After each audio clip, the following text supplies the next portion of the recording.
مرحبا، اليوم بدي أعمل معكم سلطة البوملي والكيوي. سلطة بتشهي تشهاية وصحية، والدريسنج تبعها صحي وبحبوها الصغار والكبار. مكوناتها كتير بسيطة. عندي خس آيسبرغ أو خس أمريكي مقطع ومغسول، بوملي، رمان، كيوي، وركة أو جرجير، ومع نعناع كمان أخضر فريش. وللدريسنج في عندي زيت زيتون، دبس رمان، وليمون وخل.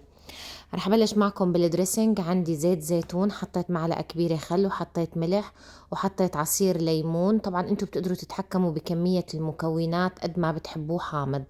وهون حطيت دبس الرمان، ورح أخلط كل المكونات مع بعض. اللي ما بيحب يضيف دبس الرمان بيقدر يستبدله بخل البلسمك. هون بلشت بدي اخلط السلطة. حطيت الركة والنعنع فوق الخس، وبدي احط 3/4 الدريسنج، واخلط كل المكونات مع بعضها لحتى يتغلغل الصوص بالسلطة. وبعدين بدي اخدها وحطها بصحن التقديم، وبلش صف كل المكونات عليها. هون رح ابلش حط البوملي، وانا بحب كتر البوملي. وبعد ما احطه بحب اترك صحن على جنب للي بحب يضيف زيادة. وكمان رح أضيف الكيوي فوقها. وبعدين آخر شي رشة الرمان هيك مشان تعطيه طعمة ولون بشهي تشهاية.